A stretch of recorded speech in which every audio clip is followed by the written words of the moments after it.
मानयोग महाराजा ग्वालियर और जगदीश जी और आए सारे प्रतिष्ठित सज्जनों, सब तो पहलों जिन्हों का असीं दिन मना रहे हैं मैं हिंदी में बोलांगा, कोशिश करांगा। माधव राव जी बैठे ने। सबसे पहले जिनका हम दिन मना रहे हैं सदगुरु राम सिंह जी का प्रकाश उत्सव, तो उनके लिए मैं सबको कहूँगा कि सब एक बार ये कहो कि धन सदगुरु राम सिंह। हमारे गुरबानी का उद्देश है कि सदगुरु को धन कहना अपने कितने फायदे के लिए है। एक ऐसी जगह है जिसमें जिस संकट में दुनिया की कोई भी ताकत मदद नहीं कर सकती, वो क्या है? वो है जब इस शरीर को आदमी छोड़ता है तो पकड़ चलाए दूर जम किसे न देनी फेर।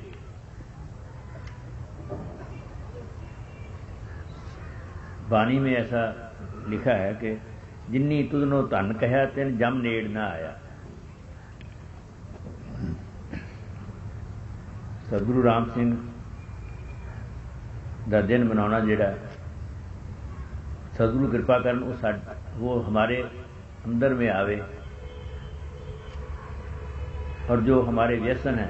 सदगुरु राम सिंह जी ने क्या किया?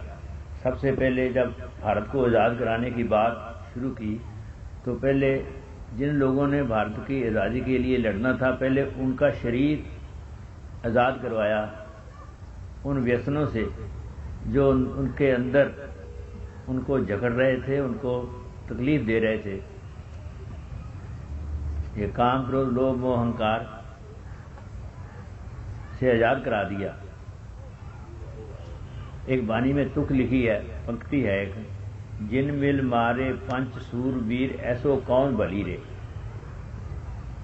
एक संत जीवन सिंह जी हुए हैं अमृतसर जिला सरहाली के, दीवान लगा हुआ था, रागी शब्द पढ़ रहे थे, तो उन्होंने कहा कि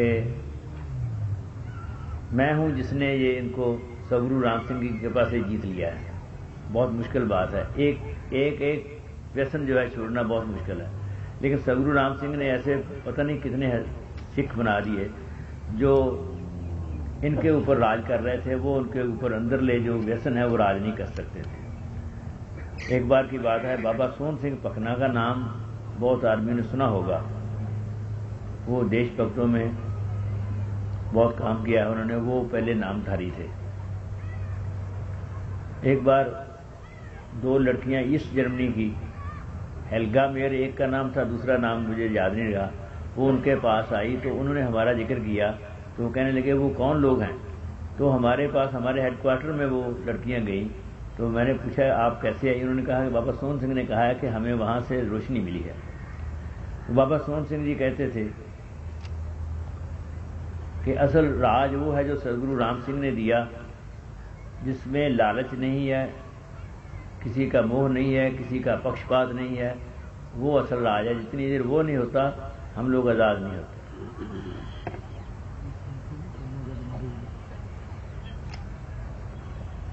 माधवराव जी आपके शायद पिताजी होंगे मेरे ख्याल में।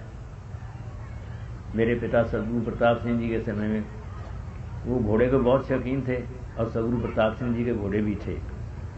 तो आपके बुजुर्गों का जिक्र आता रहता था। तो एक बार ग्वालियर में मेरे को जाने का समय मिला। मेरा ख्याल है आपके माता जी थे, तो उनसे मैं मिला।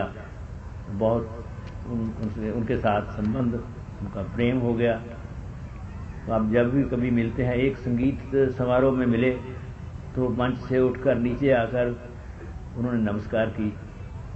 ये भारत की परंपरा है। और आप अच्छी तरह जानते होंगे कि माधवराव जी कांग्रेस में है और इनके माता जी शायद बीजेपी में हैं, लेकिन जब माता जी इनको मिलते हैं, कभी जाते हैं, तो उनका जूता उठाकर उनके सामने रखते हैं। ये भारत की परंपरा है। और मैंने अभी हॉकी की टीम का जिक्र किया था कि ये कशहरे और पगड़ी से खेलते हैं।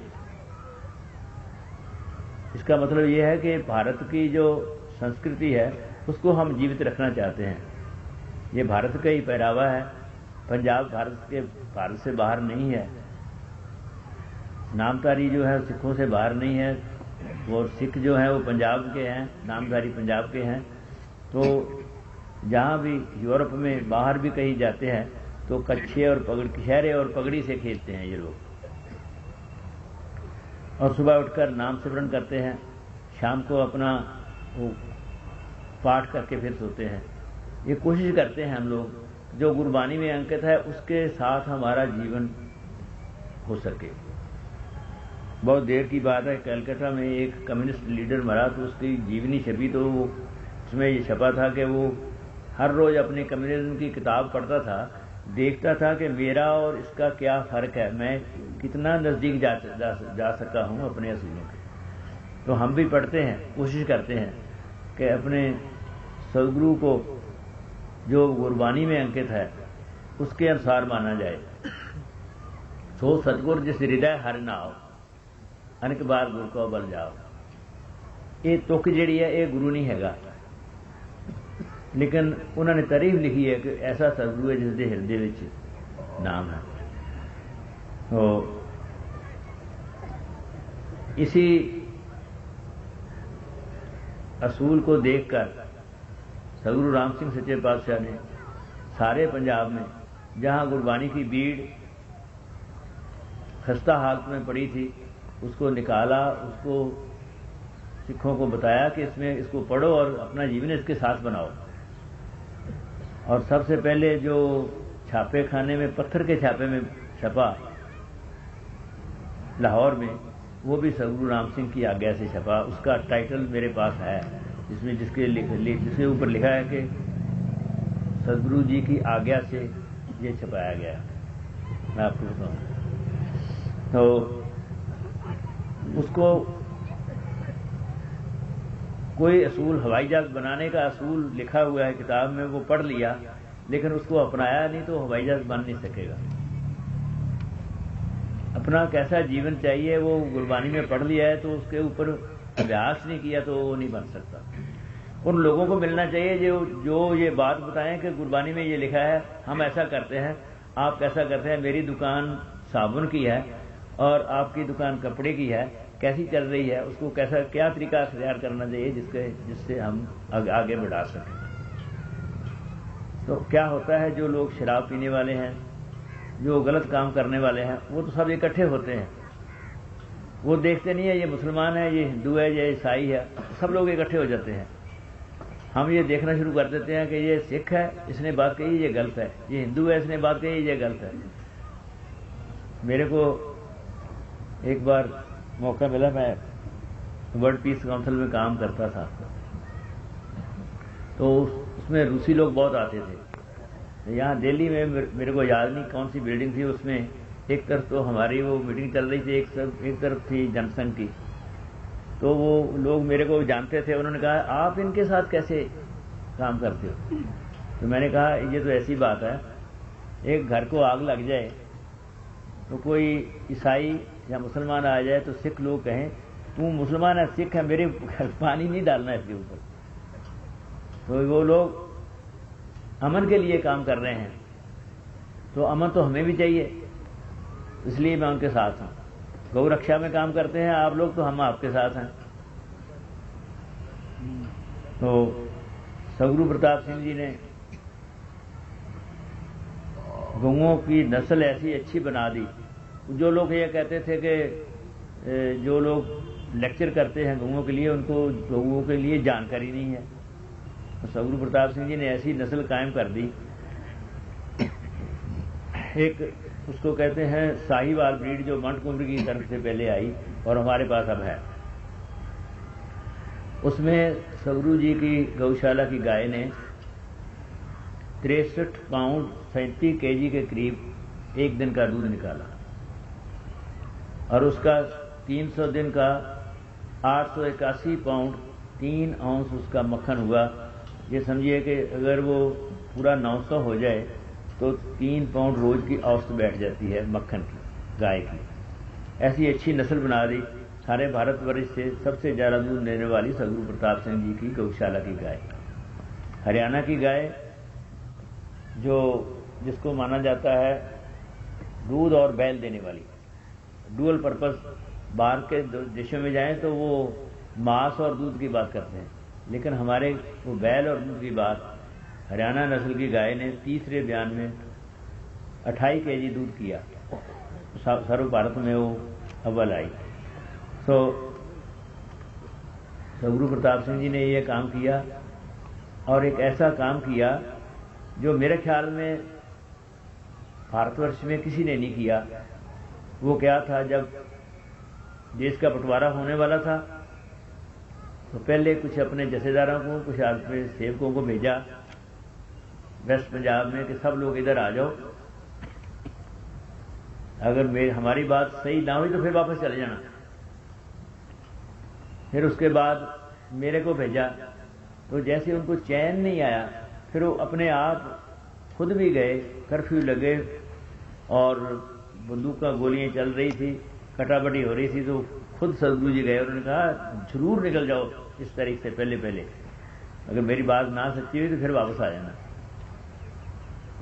इस बात को एक बार सरदार प्रताप सिंह कैरों ने कहा, कूक्यो तुसी सच्चे, तुसी सच्चे, तुसी सच्चे। पूछा क्या? उन्होंने कहने लगा कि जो तुमने कहा था वो बात होगी। और सदगुरु प्रताप सिंह जी ने अपने नामधारियों को जिला हिसार सिरसा में पाकिस्तान बनने से पहले बसा दिया। वहाँ एक ज़मीन मोल ले दी। उनको पता था कि ये काम बनना है और मुश्किल आएगी उनको। उसके बाद पार्टीशन जब हुआ तो सब लोगों को इधर बसा दिया। पता नहीं 20 गांव हैं, जब 50 हैं, वहाँ नामधारी हैं इकट्ठे सारे। तो एक आदेश दिया कि कोई भी नामधारी किसी मुसलमान को नहीं मारेगा। और ऐसा हुआ कि एक कैंप में मुसलमान थे और हमारे नामधारी दूसरे बाहर से उधर से आ रहे थे, वो कैंप में बैठे हुए थे। जो मुसलमान लोग थे वो उनको मार रहे थे। तो अपने तरीके से सुबह उठने के लिए 4 बजे 3 बजे कुछ नामधारी लोग कुएं के ऊपर नहाने के लिए गए। तो मुसलमान ने कहा ये निकला है, इनको मार दो। तो उनसे पूछा तुम कौन हो? उन्होंने कहा हम नामधारी हैं। उन्होंने कहा इनको नहीं मारना, इन्होंने हमारा कोई आदमी नहीं वहां मारा। तो बहुत से लोग जो थे उन्होंने मकानों की खिड़कियां उखेड़ ली या बहुत कुछ किया, लूट मार की। हमारे आदमियों ने भी, जो इधर के रहने वाले हिंदू सिख थे। लेकिन उन्होंने देखा कि जिस मकान की खिड़की मैं काट रहा हूं, जो इस मकान में आएगा वो मेरा भाई है। लेकिन सदगुरु जी ने ये काम किया और पता नहीं कितने लाख रुपया इस काम में खर्चा किया, तो किसी से नहीं लिया वो। तो मैं आपको सबको ये कहना चाहता हूं कि आज के दिन से किसी को कहने की जरूरत नहीं। अपने अंदर जो बुराई है किसी के लिए वो हम मिटा दें। तो गुरबानी की ये पंक्ति बिल्कुल सही है, मन अपने से बुरा मिटाना पेखा सगल श्रेष्ठ साजना।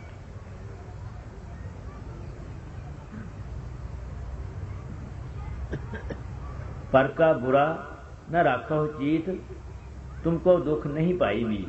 अपना दुख मिटाने वास्ते ये कर लेना चाहिए। मेरे को दुख नहीं होगा जब मैं किसी की बुराई नहीं सोचूंगा। तो सदगुरु राम सिंह जी ने इस दिन, आज के दिन में जो अवतार लिया, तो सिर्फ यही नहीं कि वो पंजाब के लिए लिया, वो भारत के लिए, वो सारी दुनिया के लिए लिया। और सब पंडित सुंदरलाल जी का नाम आप सब लोगों ने सुना होगा, बहुत अच्छे इतिहासकार थे। वो कहा करते थे सदगुरु राम सिंह मेरे दादा गुरु हैं। फिर अपने आप ही उन्होंने कहना, आप पूछेंगे मेरे दादा गुरु कैसे हैं? तो उन्होंने कहा कि मेरा गुरु महात्मा गांधी है, उसके गुरु सदगुरु राम सिंह है, जिन्होंने ये तरीका तैयार किया कि हिंसा से सारा काम करना है। इसके बाद हिंदुस्तान आज़ाद हुआ, वो अफ्रीकन कंट्री, पता नहीं कितने कितने देश आज़ाद हुए। तो ऐसा है जैसे छोटे बच्चे ईंट रख देते हैं खड़ी करके, तो एक तरफ से हिलाते हैं तो सब ईंट एक तरफ हो जाती है। तो ये सदगुरु राम सिंह ने किया। तो मैं एक बार फिर आपका धन्यवाद करता हूँ जो आप सब लोगों ने समय दिया, और महाराजा ग्वालियर साहब और जगदीश जी तो हमारे बहुत अपने हैं। तो हम अपने का धन्यवाद नहीं करेंगे तो और कौन करेगा, हम नहीं करेंगे। तो हमें बहुत खुशी होती है सबको मिलकर। और फिर मैं एक बात कहूँगा, सब एक बार कहो, धन श्री सदगुरु राम सिंह कुमार जी। ये वो आदमी हैं जिन्होंने हमारे घर में जाकर कहा कि आप क्या कर रहे हो, और बताओ तो लोगों को क्या कर रहे हैं। तो मैंने कहा कि हमें करना तो आ गया लेकिन बताना नहीं आ रहा। तो इन्होंने अपने सर पर ये सारी बात लेकर कह रहे हैं कि हम लोग बताएंगे, और बहुत मेहनत की, और बहुत जल्दी, इतना जल्दी ये काम जो समझने वाले हैं वो समझ सकते हैं, इतने जल्दी ये हो नहीं सकता जितनी जल्दी इन्होंने किया। और सदगुरु राम सिंह ने कृपा की, इनसे करवा लिया। मैं इनका बहुत धन्यवाद करता हूँ।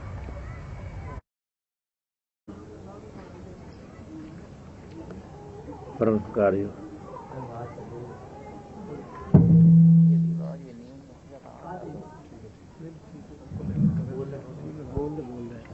परम सत्कारयोग साध संगत मन व्यक्ति एकाग्र करने ਲਈ ਰਸਨਾ ਪਵਿੱਤਰ ਕਰਨ ਲਈ ਸਭ ਗੱਜ ਕੇ ਆਖੋ ਤਾਂ ਸ੍ਰੀ ਸਤਿਗੁਰੂ ਰਾਮ ਸਿੰਘ ਇੰਨਾ ਹੀ ਬੜਾ ਮੇਰੇ ਕੰਨਾਂ ਪਾਤਸ਼ਾਹ ਦੇ ਪ੍ਰਕਾਸ਼ ਉਤਸਵ ਦੇ ਸਿਲਸਿਲੇ ਕੀਰਤਨ ਸੁਣੇ ਨੇ, ਭਾਸ਼ਣ ਸੁਣੇ ਨੇ, ਸਤਿਗੁਰੂ ਪ੍ਰਤਾਪ ਸਿੰਘ ਸੱਚੇ ਪਾਤਸ਼ਾਹ ਦੇ ਪਵਿੱਤਰ ਉਪਦੇਸ਼ ਸੁਣੇ ਨੇ।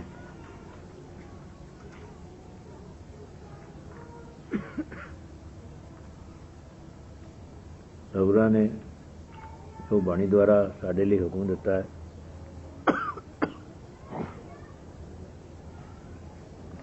ਤੁਸੀਂ ਰੋਜ਼ ਜਪਜੀ ਸਾਹਿਬ ਪੜ੍ਹਦੇ ਹੋ। ਜਿੰਨਾ ਝਗੜਾ ਅੱਜ ਸਾਰੀ ਦੁਨੀਆ ਤੇ ਪਿਆ ਸਿਰਫ ਇਸ ਵਾਸਤੇ ਪਿਆ ਕਿ ਆਪਸ 'ਚ ਮਨ ਮੁਟਾਵ ਹੋ ਗਏ ਨੇ। ਹਰ ਆਦਮੀ ਇਹ ਚਾਹੁੰਦਾ ਕਿ ਮੈਂ ਦੂਸਰੇ ਦੀ ਜਾਇਦਾਦ ਖੋਹ ਲਵਾਂ, ਦੂਸਰੇ ਦੀ ਮਾਨ ਪ੍ਰਤਿਸ਼ਠਾ ਖੋ ਕੇ ਤੇ ਮੇਰੀ ਇਸ ਤਰ੍ਹਾਂ ਦੀ ਹੋਵੇ, ਉਦੋਂ ਵਧੀਆ ਹੋਵੇ। ਦੂਸਰੇ ਦੀ ਜ਼ਮੀਨ ਖੋਹ ਲਈ ਜਾਵੇ। ਗੁਰੂ ਗੋਬਿੰਦ ਸਿੰਘ ਜੀ ਨੇ ਲਿਖਿਆ, ਧਨ ਅਰ ਭੂਮ ਪੁਰਾਤਨ ਬੈਰਾ, ਇਨਕਾ ਮੂਆ ਕਰਤ ਜਗ ਘੇਰਾ। ਜ਼ਮੀਨ ਤੇ ਪੈਸੇ ਇਹ ਬਹੁਤ ਚਿਰ ਦਾ ਪੁਰਾਣਾ ਵੈਰ ਹੈ, ਤੇ ਇਹਨਾਂ ਦਾ ਘੇਰਾ ਕਰਦੇ ਕਰਦੇ ਬੰਦੇ ਮਰੀ ਜਾਂਦੇ ਨੇ।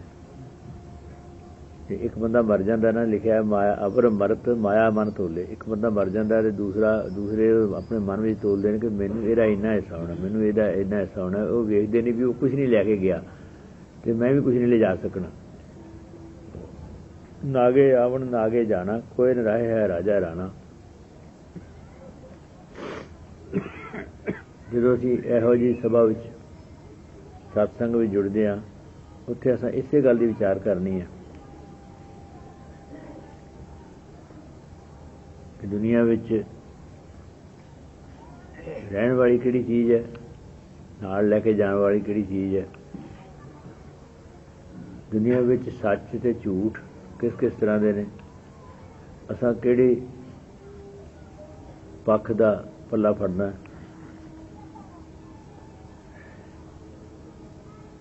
ਮੈਂ ਅੱਗੇ ਵੀ ਸ਼ਾਇਦ ਕਈ ਵਾਰ ਦੱਸਿਆ ਕਿ ਸਤਸੰਗ ਦਾ ਇਹ ਅਸਰ ਹੁੰਦਾ ਹੈ। ਇੱਕ ਰਾਜਾ ਸੀ, ਉਸ ਦੀ ਨਗਰੀ ਵਿੱਚ ਇੱਕ ਗੁੱਜਰ ਰਹਿੰਦਾ ਸੀ, ਦੁੱਧ ਵੇਚਦਾ ਸੀ। ਉਸ ਦੀ ਲੜਕੀ ਦੁੱਧ ਲੈ ਕੇ ਜਾਂਦੀ ਸੀ। ਸ਼ਹਿਰ ਦੇ ਬਾਹਰ ਸਾਧੂਆਂ ਦਾ ਡੇਰਾ ਸੀ।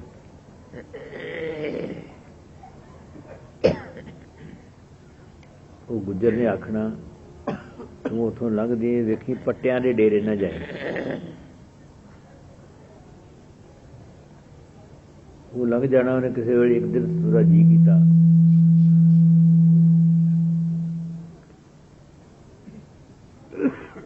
ਦੁੱਧ ਵੇਚ ਕੇ ਆਈ ਖਾਲੀ ਹੱਥੀ, ਤੇ ਉਹਨੇ ਸੋਚਿਆ ਵੀ ਮੈਂ ਇੱਥੇ ਜਰਾ ਥੋੜ੍ਹਾ ਜਿਹਾ ਬਹਿ ਲਵਾਂ। ਉਹਨੇ ਉੱਥੇ ਜੋ ਕੁਝ ਸੁਣਿਆ, ਉਹਨੇ ਉਹਨਾਂ ਨੂੰ ਪੁੱਛਿਆ, ਜੀ ਮੈਨੂੰ ਤੁਸੀਂ ਜਿਹੜੀ ਭਜਨ ਕਰਦੇ ਹੋ ਸਮਝ ਨਹੀਂ ਆਉਂਦੀ। ਉਹਨੇ ਆਖਿਆ ਤੂੰ ਇਹ ਜ਼ਬਾਨ ਨਹੀਂ ਸਮਝਦੀ। ਉਹਨਾਂ ਕਿਹਾ ਜ਼ਬਾਨ ਦੀ ਸਮਝ ਮੈਨੂੰ ਆਉਂਦੀ ਹੈ, पर गल्लां दा पता नहीं लगता भी इन्हां दा की मतलब है।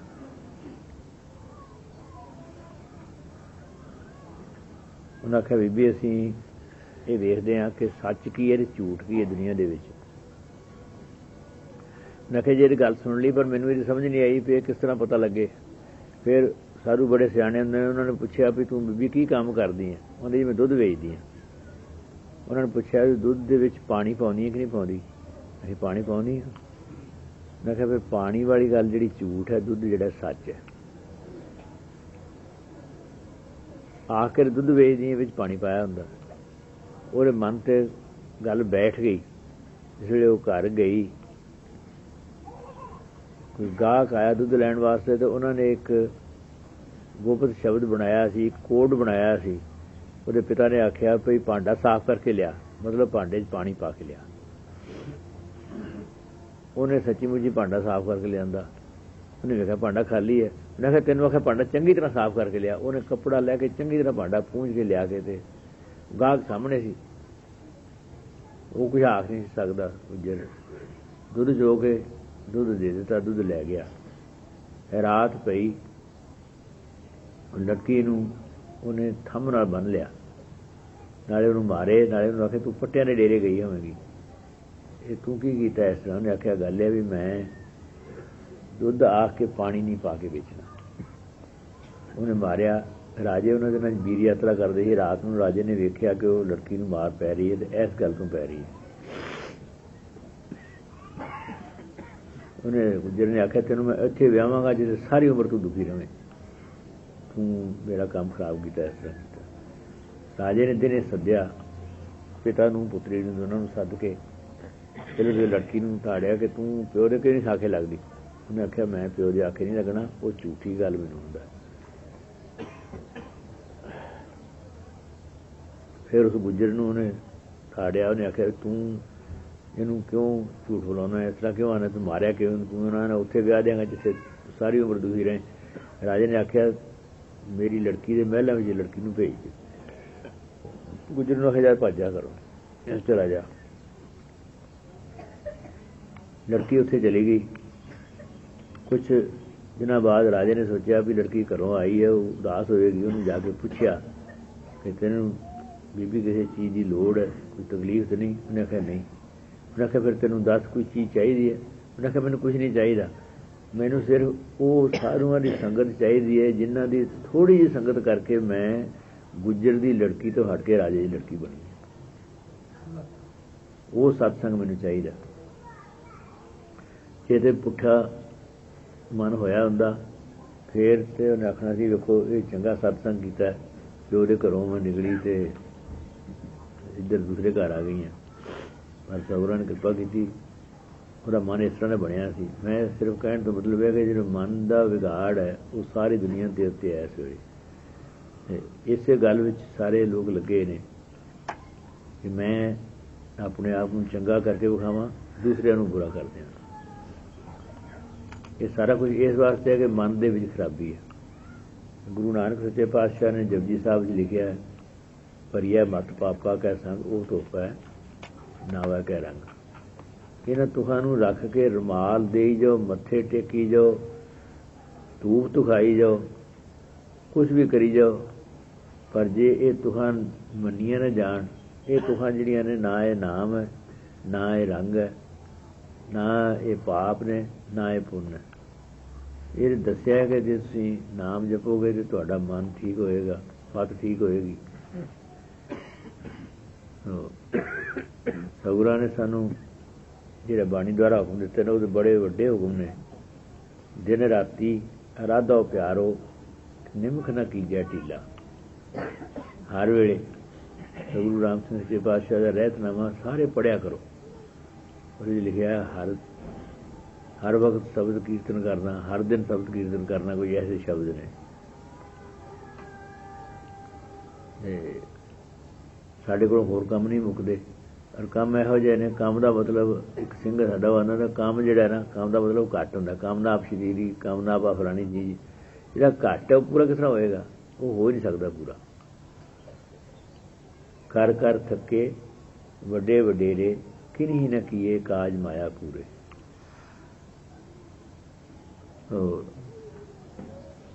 सतगुरु प्रताप सिंह जी पातशाह एक बार सब गज के आखो धन श्री सतगुरु प्रताप सिंह। सतगुरां ने कितनी छूट की है, ये हुक्म दिता भी 1 घंटा नाम सिमरन जरूर कराया करो। जिन्ने आप बड़े थोड़े ਜਿਹੇ ਇੱਥੇ बैठे हैं नामधारी सिंह, जे सारे पूछा जाए भी किन्ने क जाने पूरा 1 घंटा रोज़ कर दिओ तो फिर मैनू संग आएगी, क्योंकि मैं अपनी जिम्मेवारी ये नहीं निभा सकता भी सारिਆਂ ਤੋਂ नाम सिमरन करवाया जाए। तो तुसीं तगड़े होकर उद्यम करो। सतगुरु राम सिंह ने हुक्मनामे लिखिया अपने, जे तुसीं चंगे होवोगे तो मैनू माड़ा किसी नहीं आखना। सतगुरां दे हुक्म अनुसार 1 घंटा बड़ा थोड़ा है। आप जपहो अवरह नाम जपावो, ये सानू हुक्म है। ये एक बंदे वास्ते नहीं, हर एक वास्ते है। 1 घंटा हर जी प्रति नाम का सिमरन होवे, हर घर प्रति 1 पाठ हर महीने का आज या 10 का किया जाए। मेरे को जी शिकायत आउंदियां ने, वो आंदियां जी मेरा रिश्ता टुट गया, मेरा रिश्ता कर दिओ, ते मेरा काम नहीं चलता। ये सारिया शिकायत आउंदियां ने। कदे मेरे को ये नहीं किसी ने आख्या कि भी नाम सिमरन मेरे परिवार के जी नहीं करते।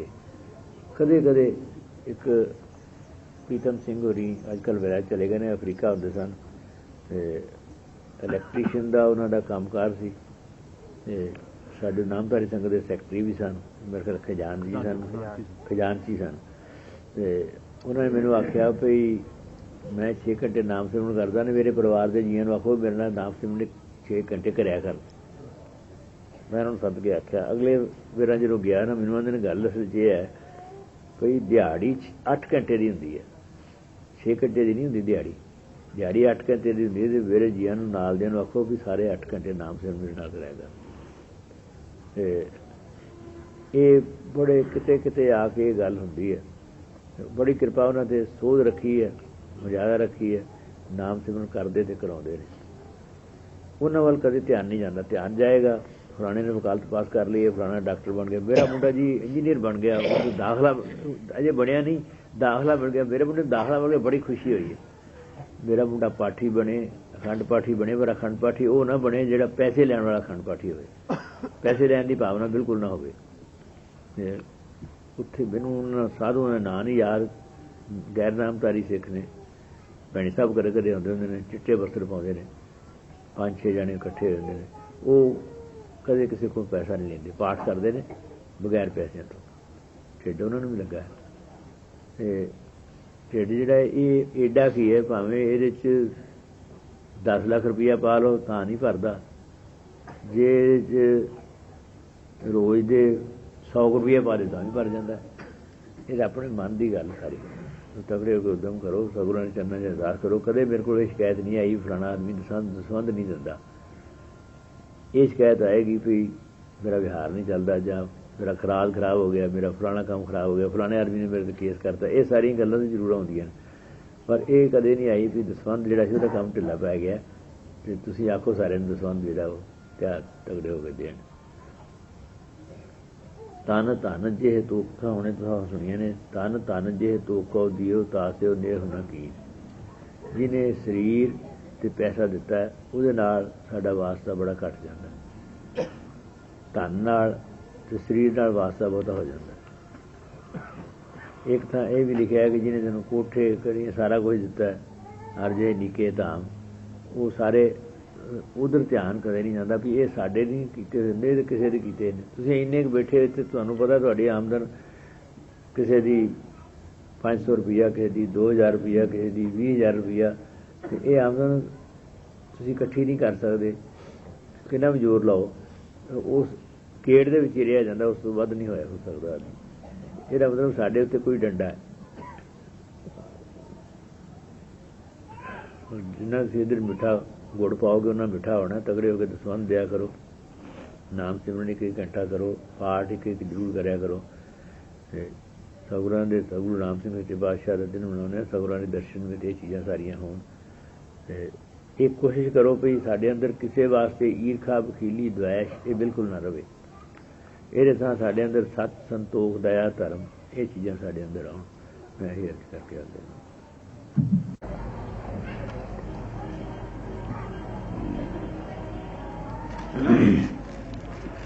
परम सत्कारयोग साध संगत एक बार फिर सब गज के आखो धन श्री सतगुरु राम सिंह जी। धन श्री सतगुरु धन ध्यान सिंह उन्होंने लिखा है, राम कहे चित थित होए, सिंह कहे पै हान। राम आख्या चित्त की बिरती एकाग्र होंदी है, तो सिंह आख्या जिहड़े कलयुग के प्रभाव ने वो उन्होंने जिहड़े डर ने वो खत्म होंदे ने। राम कहे चित थित होए, सिंह कहे पै हान। ताते मित नित मंत जप सतगुरु राम सिंह भगवान। आपने सतगुरु प्रताप सिंह सच्चे पातशाह का पवित्र उपदेश श्रवण किया, रागी सिंघां तो शब्द सुनिया। वो शब्द अज मैं जे नहीं भुलदा तो बसंत हिंडोल का शब्द है। वो मूल न बूझै आप न सूझै परम व्यापी अहन मनी। ये बाणी विच लिखिया कि अपना मुੱਢ बूढ़ भुल गया आदमी नूं।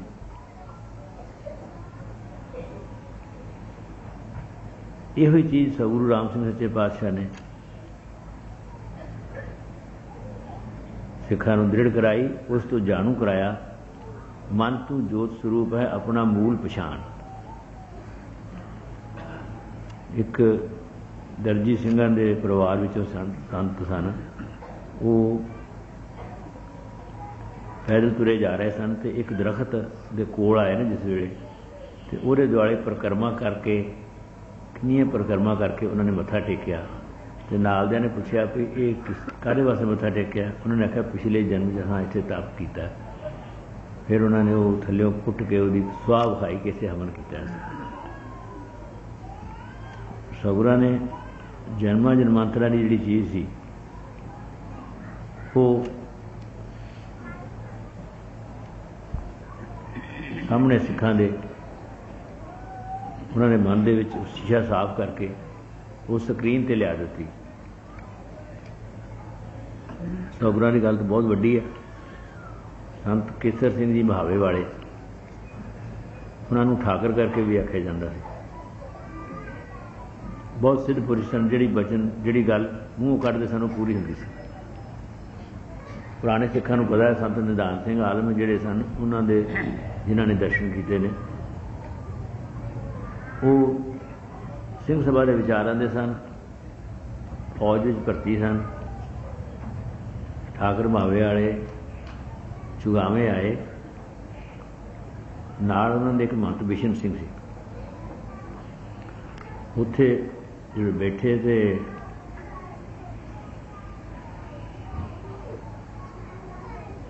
ਆਲਮ ਜੀ, ਉੱਥੇ ਆਲਮ ਜੀ ਦੀ ਮਾਤਾ ਜਿਹੜੀ ਸੀ ਨਾ ਉਹ ਬੜੀ ਭਗਤਨੀ ਸੀ ਠਾਕਰ ਜੀ ਦੀ। ਤੇ ਉਹਨਾਂ ਨੇ ਆਲਮ ਜੀ ਦੀ ਮਾਤਾ ਨੇ ਆਖਿਆ ਵੀ ਤੂੰ ਜਾ ਕੇ ਠਾਕਰਾਂ ਨੂੰ ਅਰਜ਼ ਕਰ ਘਰ ਆਉਣ। ਉਹਦਾ ਛੱਡ ਪਰਾਂ ਉਹ ਖੁੱਲੀਆਂ ਜਿਹੀਆਂ ਬਾਵਰੀਆਂ ਨੇ ਉਹਦੀਆਂ, ਕਮਲਾ ਜਿਹਾ ਆਦਮੀ ਤੂੰ ਵਸਣਾ ਦੀ। ਉਹਨੇ ਤੱਕ ਤਕਾ ਕੇ ਘਰ ਦਿੱਤਾ। ਸਾਧ ਸੰਗਤ ਜਿਸ ਵੇਲੇ ਆਲਮ ਜੀ ਉੱਥੇ ਗਏ ਤੇ ਠਾਕਰਾਂ ਨੇ ਸਿਰਫ ਇੰਨੀ ਗੱਲ ਹੀ ਆਖੀ ਹੈ, ਆ ਗਿਆ ਪੁੱਤ। ਤੇ ਉਹ ਦੜ ਕਰਦੇ ਜ਼ਮੀਨ ਤੇ ਡਿੱਗ ਪਏ। ਜ਼ਮੀਨ ਤੇ ਡਿੱਗਦੇ ਹੀ ਆਖਣ ਲੱਗੇ ਪਿਛਲੇ ਜਨਮ 'ਚ ਮੈਂ ਫਲਾਣਾ ਸਾਧ ਦੂੰ, ਪਿਛਲੇ ਜਨਮ 'ਚ ਇਹ ਸਾਧ ਦੂੰ। ਇਸ ਤਰ੍ਹਾਂ ਦੀਆਂ ਗੱਲਾਂ ਕਰੀ ਜਾਣ ਬੇਹੋਸ਼ੀ 'ਚ। ਠਾਕਰਾਂ ਨੇ ਉਹਨੂੰ ਮਹੰਤ ਬਿਸ਼ਨ ਸਿੰਘ ਨੂੰ ਆਖਿਆ ਜਾ ਇਹਦੇ ਕੰਨ 'ਚ ਭਜਨ ਦੇ ਦੇ। ਉਹਦੇ ਕੰਨ 'ਚ ਭਜਨ ਦੇ ਦਿੱਤਾ। ਜਿਸ ਵੇਲੇ ਉਹਨੂੰ ਹੋਸ਼ ਆਈ, ਪਹਿਲਾਂ ਜਾਂਦੇ ਹੀ ਜਿਸ ਵੇਲੇ ਉਹ ਠਾਕਰਾਂ ਨੂੰ ਮੱਥਾ ਨਹੀਂ ਟੇਕਿਆ।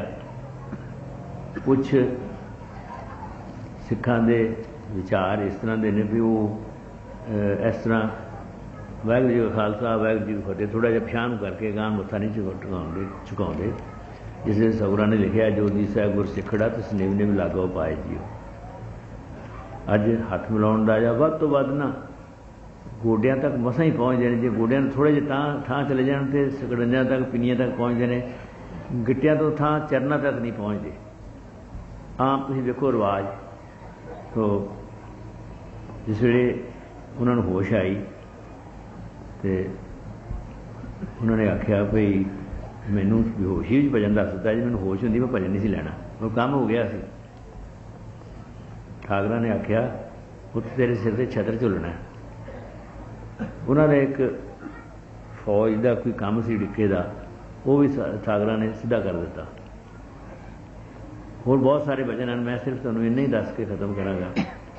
एक समा ऐसा आया अमृतसर में कांग्रेस का एक इजलास होया, ਉਹਦੇ ਵਿੱਚ जिस प्रधान ने आना सी वो नहीं आ सकिया।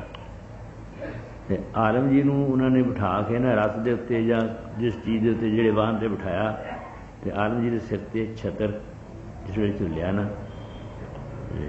आलम जी ਵੈਰਾਗੀ ਹੋ ਗਏ। ਨਾ ਉਹਨਾਂ ਨੂੰ ਯਾਦ ਆ ਗਿਆ ਵੀ ਠਾਕਰਾ ਨੇ ਇਸ ਵੇਲੇ ਗੱਲ ਆਖੀ, ਤੇਰੇ ਸਿਰ 'ਤੇ ਛਤਰ ਝੁੱਲਣਾ। ਉਹ ਠਾਕਰ ਇਸ ਤਰ੍ਹਾਂ ਦੇ ਸਨ, ਅਨੁਸਨ ਬੱਚਾ ਇੱਕ ਪੈਰ ਮੇਰਾ ਇਸ ਦੁਨੀਆ 'ਤੇ ਇੱਕ ਦਰਗਾਹ 'ਚ। गुरु प्रताप सिंह सच्चे पातशाह ਨੂੰ कुछ समा उन्होंने मत्था नहीं टेकिया। उमरों ਵੱਡੇ ਸਨ, 50-50 ਸਾਧ ਉਹਨਾਂ ਨਾਲ ਹਰ ਵੇਲੇ ਰਹਿੰਦੇ ਸਨ। ਬੜੇ ਭਜਨ ਬੰਦਗੀ ਵਾਲੇ ਪ੍ਰਤਾਪੀ ਸਾਧੂ ਸਨ। ਤੇ ਸੱਚੇ ਪਾਤਸ਼ਾਹ ਨੂੰ ਆ ਕੇ ਪਿਆਰ ਦੇਣਾ। ਇੱਕ ਦਿਨ ਜਿਉਂ ਲੱਗੇ ਨਾ ਮੱਥਾ ਟੇਕਣ, ਹਟਣ ਹੀ ਨਾ, ਮੱਥਾ ਟੇਕੀ ਜਾਣ, ਚਲੇ ਜਾਣ, ਫਿਰ ਮੱਥਾ ਟੇਕਣ। ਉਹਨਾਂ ਨੂੰ ਪੁੱਛਿਆ ਵੀ ਤੁਸੀਂ ਅੱਜ ਇੰਨੇ ਮੱਥੇ ਕਿਉਂ ਟੇਕੇ? ਲੱਗੇ ਟੇਕਦੇ ਸੀ। ਉਹਨਾਂ ਆਖਿਆ ਪੁੱਤ ਮੈਂ ਦਰਗਾਹ ਵਿੱਚ ਗਿਆ ਸਾਂ, ਉੱਥੇ ਇਹ ਸਤਿਗੁਰੂ ਤੋਂ ਬਿਨਾਂ ਅੱਗੇ ਬੂਹਾ ਨਹੀਂ ਖੁੱਲ੍ਹਦਾ। ਇਹ ਸਤਿਗੁਰੂ ਇੱਥੇ ਹੈ, ਇਹੋ ਹੀ ਸਤਿਗੁਰੂ ਉੱਥੇ ਹੈ। ਜਿੰਨਾ ਚਿਰ ਉਹ ਮੈਂ ਜਿਹੜੇ ਮੱਥੇ ਨਹੀਂ ਟੇਕੇ, ਮੈਂ ਉਹ ਸਾਰੇ ਟੇਕ ਕੇ ਇੱਥੇ ਮੁਕਾ ਕੇ ਜਾਣੇ ਨੇ, ਮੈਨੂੰ ਮੁੜ ਕੇ ਜਨਮ ਨਾ ਧਾਰਨਾ ਪਏ। ਇਹ ਗੱਲਾਂ ਉਹ ਬੰਦੇ ਸੋਚ ਕਰ ਸਕਦੇ ਨੇ ਜਿਹੜੇ ਉਸ ਦੁਨੀਆ ਤੱਕ ਪਹੁੰਚਦੇ ਨੇ।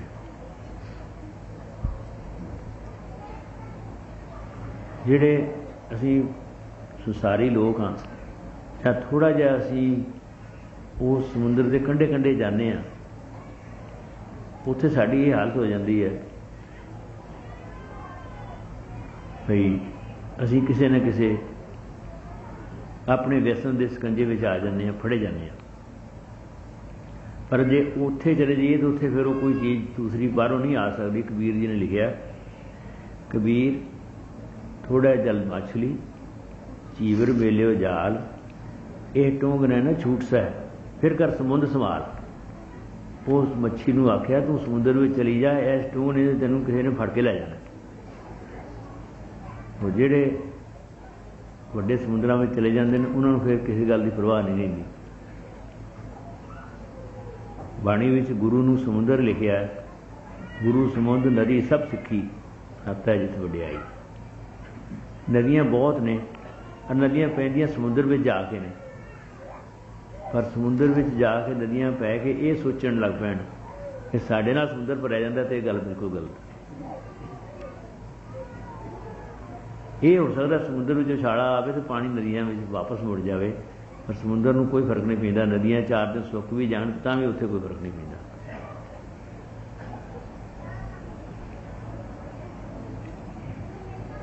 ਅਸੀਂ ਜਿਸ ਕੰਮ ਲਈ ਇਕੱਠੇ ਹੁੰਦੇ ਹਾਂ, ਗੁਰਦੁਆਰਿਆਂ ਵਿੱਚ, ਮੰਦਰਾਂ ਮਸੀਤਾਂ ਵਿੱਚ ਜਾਂਦੇ ਹਾਂ, ਇਸ ਵਾਸਤੇ ਜਾਂਦੇ ਹਾਂ ਕਿ ਸਾਡੇ ਮਨ ਨੂੰ ਸ਼ਾਂਤੀ ਹੋਵੇ। ਜੇ ਸਾਨੂੰ ਮਸੀਤ ਵੇਖ ਕੇ ਅੱਗ ਲੱਗ ਜਾਏ, ਮੁਸਲਮਾਨਾਂ ਨੂੰ ਗੁਰਦੁਆਰਾ ਵੇਖ ਕੇ, ਮੰਦਰ ਵੇਖ ਕੇ ਤਕਲੀਫ ਆ ਜਾਵੇ, ਫਿਰ ਉੱਥੇ ਜਾਣ ਦਾ ਕੋਈ ਫਾਇਦਾ ਨਹੀਂ। ਮੰਦਰ ਮਸੀਤ ਗੁਰਦੁਆਰੇ ਵਿੱਚ ਬੈਠ ਕੇ ਇੱਕ ਦੂਜੇ ਦੇ ਖਿਲਾਫ ਸੋਚੀ ਜਾਈਏ ਅਸੀਂ, ਤੇ ਇਸੇ ਗੱਲ ਤੋਂ ਲੜੀ ਜਾਈਏ। ਇੱਕ ਜਣਾ ਆਖੇ ਹਦਵਾਣਾ, ਦੂਜਾ ਆਖੇ ਤਰਬੂਜ ਹੈ, ਤੀਜਾ ਆਖੇ ਨਹੀਂ ਵਾਟਰਮੈਲਨ ਹੈ। ਇਸ ਗੱਲ ਤੋਂ ਲੜਾਈ ਕਰਕੇ ਡੰਡੇ ਫੜ ਲਈਏ। ਧਰਮ ਇਹ ਕਦੇ ਵੀ ਆਗਿਆ ਨਹੀਂ ਹੁੰਦਾ। ਸਤਿਗੁਰਾਂ ਦਾ ਦਿਨ ਮਨਾਉਂਦੇ ਹਾਂ। ਸਤਿਗੁਰਾਂ ਨੇ ਜਿਹੜੇ ਪਰਉਪਕਾਰ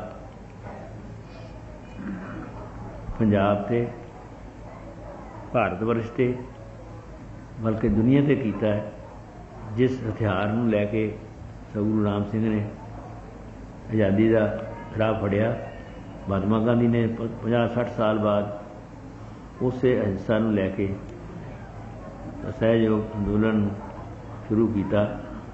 ਜਦੋਂ ਹਿੰਦੁਸਤਾਨ ਆਜ਼ਾਦ ਹੋਇਆ, ਦੂਜੇ ਲੋਕਾਂ ਨੇ, ਅਫਰੀਕਨ ਕੰਟਰੀ ਦੇ ਹੋਰ ਕਈਆਂ ਨੇ ਇਸੇ ਹਥਿਆਰ ਨਾਲ ਆਪਣੀ ਆਜ਼ਾਦੀ ਲਈ, ਬਗੈਰ ਕਿਸੇ ਖੂਨ ਖਰਾਬੇ ਤੋਂ। ਇਹ ਸਤਿਗੁਰੂ ਰਾਮ ਸਿੰਘ ਦੀ ਦੇਣ, ਉਹਨਾਂ ਦਾ ਪਰਉਪਕਾਰ ਹੈ। ਮਾਈਆਂ ਤੇ ਸੁਣਿਆ ਹੀ ਹੈ ਕਿ ਜੰਮਦੀਆਂ ਬੱਚੀਆਂ ਨੂੰ ਮਾਰ ਦਿੱਤਾ ਜਾਂਦਾ ਸੀ, ਤੇ ਸਾਡਾ ਵੀ ਕੋਈ ਜਵਾਈ ਬਣੇ। ਇੰਨੀ ਅਗਿਆਨਤਾ। आप जिस औरत का पुत्र है वो जनानी नहीं, वो मां जी है। लेकिन ये बिल्कुल अज्ञानता में पै के इस तरह करना शुरू किया। लड़कियां मारनों बंद कराया सतगुरु राम सिंह ने, लड़कियां दे विधवा विआह बंद कराए, विधवा विआह खोले, मारनों बंद किया, विधवा विआह खोले, तो लड़की नूं छोटी उम्रे विआह करन तो बंद करके वड्डी उम्र च उहदा विआह कराउण वास्ते आख्या। 3 माइयां नूं कशहरे पवा के चौथा परोपकार किया, बराबर लिया। अपने कायदे दे विच रह के ये सारी गल की गई। दस आख्या माइयां नूं कशहरे पवाए तो अमृत छकाया। हुणे तुहानूं जसविंदर सिंह होरां ने दस्सिया ही, तुसीं हजूर साहब चले जाओ, उत्थे कृपान का अमृत छकाउंदे ने, खंडे का अमृत माइयां नहीं छकाउंदे। जे चंगी तरह विचार के वेख्या जाए तो खंडे का अमृत भी सतगुरु राम सिंह ने दिता, पहलों नहीं सी। जे इतिहास में चंगी तरह खोलिया जाए, मैनूं पता नहीं चक्रवर्ती जी ने एक खंडे के अमृत के दाते एक पैंफलेट लिखिया ही, जे किसी को होवे तो दोबारा और रीप्रिंट कराया जाए, छपाया जाए, ताकि लोगों को पता लगे भी असलीयत की हैगी है। ये इस तरह होंदा ही रहिंदा है। जदों किसी आदमी को धन पदार्थ होवे तो उन्होंने बहुत लोग चंगी निगाह नाल नहीं वेखदे, आड़ी निगाह नाल वेखदे। सतगुरु राम सिंह ने अपने हुक्मनामे भी लिखिया, ज्ञानी ध्यानी गुणी तनाड़, नाम जपत घर घर में आड़। ये जिन्नी ये श्रेणी है ना, ज्ञानी ध्यानी गुणी तनाड़ जिहड़े ने नाम जपण वाले नाल आडा करनगे। सतगुरां ने फिर ये भी लिखा, पुज के कीता फिर ताई। ये भी सतगुरां दी रजा है भी वो उन्हां को आडा कराउंदे ने ते फिर जित कराउंदे ने नाम जपण वाले ने। पता लगता है कि उत्थे जिस तरह मुर्गियां दे ते बतकां दे बच्चे इकट्ठे पालदे ने, पता उदों लगता है जदों वो किसी पानी के कंढे जाते हैं, वो पानी च ठिल जाते हैं तो बाहर छुपे रह जाते हैं। जिस तरह तुहानूं जगजीत सिंह होरां ने दस्सिया कि इस समय विच भी भारतीय संस्कृति जो सतगुरु राम सिंह सच्चे पातशाह ने सुरजीत की और सतगुरु प्रताप सिंह सच्चे पातशाह ने जिसनूं 4 चैनल आए, वो अजे तक भी नामधारी च हैगी है। तुहानूं दस्सिया उन्होंने कि जिसे देश भगतां दा जो तस्वीरां लगियां ने देश भगत हाल में नामधारी जिहड़े सन जोड़े ला के जाते सन। एक वो श्रेणी है जिहड़े इन्हों आखे गए बड़े पछड़े हुए हैं, जिहड़े जुत्तियां ला के जाते हैं। मैनूं याद है मुंशा सिंह दुखी हो रही एक होए ने, बड़े तगड़े लिखारी सन। उन्होंने अमेरिका विलायत का दौरा किया, जिथे लोगों ने आख्या कि तुहाडा देश बहुत पछड़िया होया है।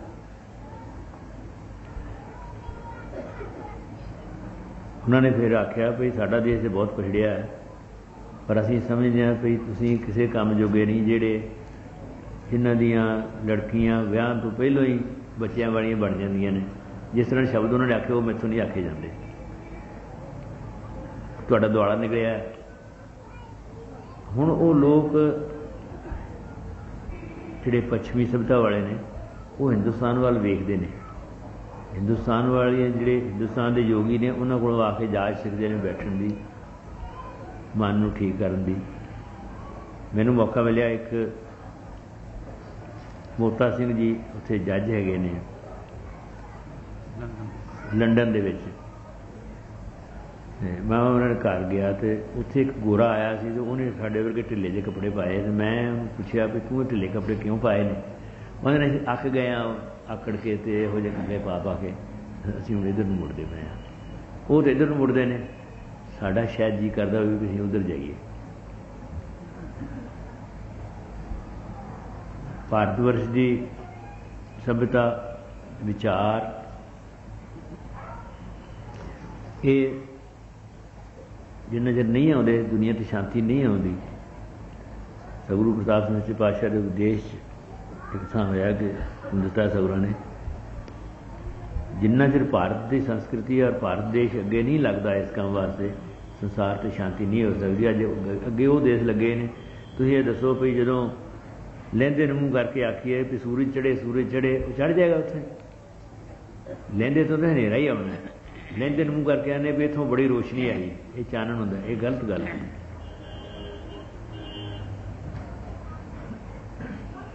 सतगुरु राम सिंह सच्चे पातशाह ने, मैं अगे भी कई बार आख्या, सब तो पहलों देश आज़ाद कराउण तो पहलों अपने सिखां नूं जिहड़े बुरे व्यसन ने उन्हां तो आज़ाद कराया। उन्हां नूं लालच नहीं, उन्हां नूं लोभ नहीं, उन्हां नूं किसी नाल लिहाज नहीं, हंकार नहीं, जिहड़ा विरसे च मिलिया है संसार से दुनिया से बंदे नूं, हौमै रोग मानव को दीना, वो सगुरां ने कढ़ दिता। कल उत्थे इत्थे दिल्ली विच ही अपना राजा साहब ग्वालियर ते बलवंत सिंह होरी रामू वालिया वो आए सन, तो उन्होंने चर्चा की थी इस गल की कि अज वंड पाई जाती है, यह हिंदू है, मुसलमान है, सिख है, ईसाई है। तुसीं ये वेखो जिहड़े चोर ने, वो हिंदू भी चोर है, मुसलमान भी चोर है, ईसाई भी चोर, इकट्ठे हो जाते हैं। वो सारे उत्थे बिल्कुल नहीं आते तू हिंदू है मैं तेरे नाल नहीं लड़ना, वो तो इकट्ठे हो जाते हैं। असीं धर्म नूं मनण वाले जिहड़े असीं वखरे हुंदे हां, पर जिहड़ा सगुरां ने सानूं रस्ता विखाया वो ये है, जिस तरह इत्थे बड़ा चिर होया मैं पढ़िया